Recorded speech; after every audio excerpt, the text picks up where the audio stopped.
샬롬, 주의 사랑과 은총이 오늘도 여러분의 삶 가운데 함께하기를 주님의 이름으로 축원합니다. 오늘 우리가 함께 묵상하실 말씀은 사사기 6장 11절부터 16절까지 말씀이죠. 문제의 근원적인 그런 말씀을 한 무명의 선지자를 통하여 전하신 하나님께서는 다시금 한 사람을 세우십니다. 부르십니다. 바로 기드온 사사이죠. 그러나 그의 모습은 정말 미디안의 수탈과 압제 속에서 두려움 가운데 포도즙 틀에서 곡식을 타작하는 모습으로 등장을 하고 있습니다. 참으로 암담한 상황이지만 그런데 이러한 상황에서도 하나님께서는 그 현장에서 함께 하시면서 말씀하시고 또 기도원을 부르시죠. 11절, 12절 말씀 보겠습니다. 여호와의 사자가 아비에셀 사람 요하스에게 속한 오브라에 이르러 상수리 나무 아래에 앉으니라. 마침 요하스의 아들 기드온이 미드안 사람에게 알리지 아니하려 하여 밀을 포도주 틀에서 타작하더니 여호와의 사자가 기드온에게 나타나 이르되 큰 용사여 여호와께서 너와 함께 계시도다 하매. 참 포도즙 틀인데 거기에서 지금 뭘 하고 있냐면 밀을 타작하고 있습니다. 포도즙 틀은 밀을 타작하는 곳이 아니죠. 아무래도 잘 깨끗하게 보존이 돼야지 포도즙에 이물질이 들어가지 말아야 되는데 밀을 타작하면 이물질들이 많이 들어가겠죠. 근데도 그렇게 하는 것은 미디안 사람들이 다 수탈해 가니까 숨어서 곡식을 조금 얻어보려고 하는 미디안의 그러한 두려움 속에서의 하나의 해결책이 아니었는가 싶습니다. 굉장히 위축되어 있는 모습이고요. 두려움 속에 떨고 있는 모습이죠. 그런데 이런 상황 속에서 여호와의 사자가 기드온에게 말씀하시는 거예요. 큰 용사여 여호와께서 너와 함께 계시도다 라고 말이죠. 그런데요, 여호와의 사자가 전한 이 메시지는 기드온에게 전혀 마음에 와닿지를 않고 이해되지도 않았습니다. 기드온은 아마 이런 생각인 거죠. 내가 큰 용사라고? 나는 아니야. 하나님께서 함께 계신다면 어떻게 이러한 상황, 미디안으로부터 이렇게 고통받는 상황이 될 수가 있는 거야. 우리가 왜 이렇게 두려움 속에서 산 속에서 살아가야 되고 굴 속에서 살아가야 되는 거야. 난 이해할 수가 없어. 하나님께서 함께 하신다면 이런 일이 있을 수는 없는 것이야 라고 하는 생각을 가졌던 것입니다. 자, 이러한 생각을 가진 기드온, 근데 하나님의 사자, 여호와의 사자가 되묻습니다. 13절입니다. 기드온이 그에게 대답하되 오 나의 주여 여호와께서 우리와 함께 계시면 어찌하여 이 모든 일이 우리에게 일어났나이까?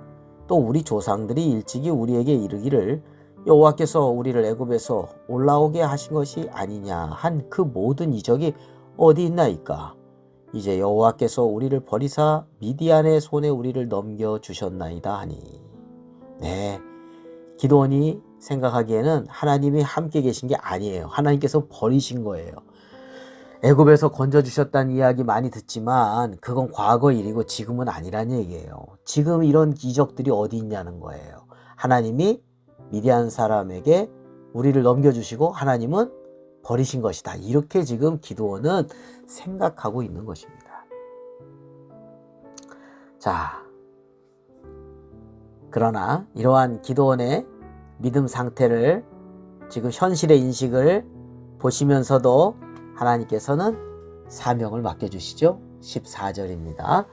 여호와께서 그를 향하여 이르시되 너는 가서 너의 힘으로 이스라엘을 미디안의 손에서 구원하라. 내가 너를 보낸 것이 아니냐 하시니라. 여전히 하나님께서는 기드온을 통해서 미디안의 압제로부터 이스라엘을 구원하시고자 하는 뜻을 분명히 전하시는 것이죠. 자, 그러자 기드온은 다시금 자신의 연약함에 매몰된 모습으로 아주 절망적으로 이야기를 합니다. 15절입니다. 그러나 기드온이 그에게 대답하되 오 주여 내가 무엇으로 이스라엘을 구원하리까? 보소서 나의 집은 므낫세 중에 극히 약하고 나는 내 아버지 집에서 가장 작은 자니이다니. 오늘날로 말하면 난 금수저도 아니고 이거 흙수저입니다. 흙수저. 이런 얘기입니다. 네, 므낫세 지파 중에서도 극히 약하고, 그냥 약한 것도 아니에요. 극히 약하고, 또 아버지 집에서조차도 가장 작은 막내예요. 이런 얘기예요. 저 같은 사람은 무슨 제가 이스라엘을 구원할 수 있겠습니까? 그런 얘기입니다. 자, 그러나 하나님께서는 반드시 기드온과 함께 계시고, 또 미디안 사람을 무리칠 때 한 사람을 쳐 부수듯이 할 것이다. 어떤 믿음의 확신을 주시고 계십니다. 마지막 16절이죠. 여호와께서 그에게 이르시되 내가 반드시 너와 함께 하리니 내가 미디안 사람 치기를 한 사람을 치듯 하리라 하시니라. 아멘. 자, 오늘 말씀에서 우리는 두 가지를 묵상해 봅니다. 첫 번째로는요, 하나님께서는요, 현재만 보시는 게 아니에요. 역사의 주관자가 되시잖아요. 미래의 잠재적인 능력과 소명까지도 보고 계시고 말씀하시는 겁니다. 기드온은 당시 그 지파 내에서 가장 약한 그러한 가장 약한 그러한 그 지파 내에서, 므낫세 지파 내에서도 가장 약하다. 근데 그 가정에서도 나는 막내입니다. 이렇게 가문의 배경, 어떤 출생에 대해서 절망적인 그런 비관적인 생각을 가지고 있었어요. 네, 그리고 이스라엘은 지금 미디안에게 영원히 압제와 수탈과 그런 학대 속에서 헤어나오지 못할 것 같은 그런 민족적인 절망에 함께 빠져 있었던 그런 상태였거든요. 두려움 가운데서 먹고는 살아야 되는데 포도즙 틀에서 이렇게 숨어서 미디안 사람한테 들킬까봐, 그거 다 빼앗길까봐 곡식을 타작하고 있는 그런 모습을 지금 보여주고 있어요.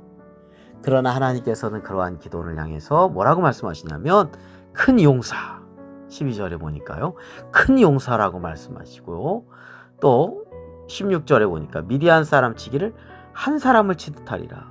수많은 정말 엄청난 미디안 사람들이 몰려왔잖아요, 수탈하기 위해서. 자, 그런데 그 사람들을 한 사람 치듯 하리라. 그렇게 부르시고 계신 것입니다. 정말 우리가 잘 알다시피 기드온과 300용사 하면 성경에서 가장 용맹한 하나님의 사람들의 대명사가 아니겠습니까?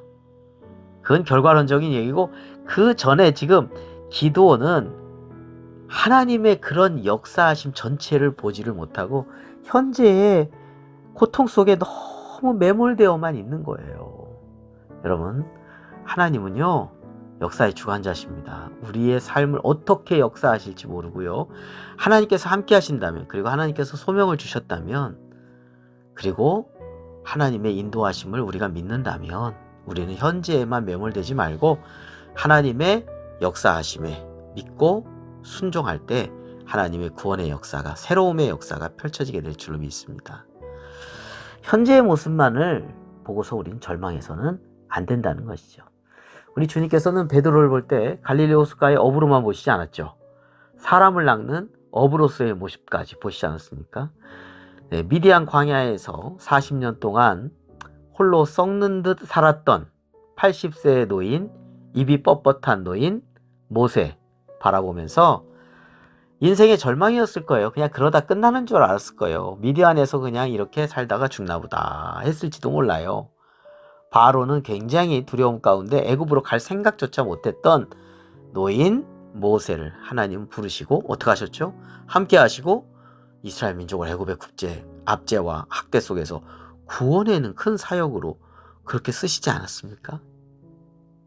오늘 우리는요, 현재의 열악한 모습에 좌절하고 포기하는 태도에 갇혀 있어서는 안 되겠다는 것이죠.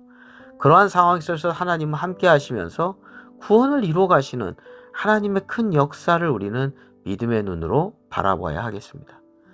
우리 스스로에 대해서도 마찬가지고요. 우리가 기도하고 우리가 사랑하는 사람들을 두고서도 우리가 현재의 모습에만 우리 좌절하지 말고 하나님께서 함께 하시고 그를 통해서 역사하신 하나님의 인도하심을 바라보면서 또한 기도해야 되겠습니다. 자, 두 번째로 우리가 묵상할 부분은 하나님께서는요, 고통과 억압의 그런 암담한 상황 속에서도 우리를 버리지 아니하시고 함께 하시고 구원의 길을 이루어 가신다는 것입니다. 기드온이 살던 시대, 이스라엘은 미디안의 수탈과 압제 속에 먹을 것도 없어서 굶어 죽을 판 아니겠습니까? 물론 그들이 지금 우상 숭배로 말미암아 이렇게 되었죠. 하나님의 채찍으로 말미암아. 근데 기도원은 이런 상황에서 무슨 하나님께서 함께 하신다는 겁니까 하면서 이해가 안 됩니다. 그렇게 생각하고 있지만, 이스라엘 자손들을 버렸다고 생각하고 있지만, 하나님은 기도원이 살던 그 고통의 시대 속에 이스라엘 자손들과 함께 하셨던 거예요. 그래서 여호와의 사자를 보내셨고요. 기도원을 또 보내시고요. 구원의 계획을 말씀하고 있지 않습니까? 애굽에서 이스라엘 백성들이 고통받을 때도요. 우리 주님께서는 함께 하셨습니다. 출애굽기 3장 7절에 이렇게 말씀하시거든요. 여호와께서 이르시되 내가 애굽에 있는 내 백성의 고통을 분명히 보고 그들의 감독자로 말미암아 부르짖음을 듣고 그 근심을 알고. 하나님은요 이스라엘 백성들의 고통을 보셨고요. 분명히 보셨고요. 그죠? 예. 그리고 부르짖음도 들으시고요. 근심도 알고 계신다는 거예요. 그래서 모세를 통해서 출애굽의 구원을 이루셨지 않습니까? 우리는 어떤 상황에서도 쉽게 하나님께서 날 버리셨나 봐 이렇게 판단해서 안 됩니다. 우리의 고통과 부르짖음과 눈물과 근심 다 보시고 계시고 들으시고 계시고 알고 계시기 때문입니다. 그리고 우리와 함께 하시면서 구원의 역사를 이루어 가시는 것을 믿음의 눈으로 보고 또한 고백하며 기도의 자리로 나아가야 되겠습니다. 기도드리겠습니다. 거룩하고 자비로우신 하나님 아버지, 저희들이 하나님을 쉽게 오해하거나 판단하지 않게 하여 주옵소서. 그 어떠한 상황에서도 우리를 버리지 아니하시고 우리와 함께 하시는 주님을 잊지 않게 하여 주시옵소서. 현재 나약하고 암담한 상황 속에서도 하나님께서 함께 하시면서 이루어 가시는 구원의 역사를 바라보면서 주님 앞에 나아가게 해주시고 또 쓰임받는 삶이 되게 하여 주옵소서. 우리 구주 예수 그리스도의 이름으로 기도드립니다. 아멘.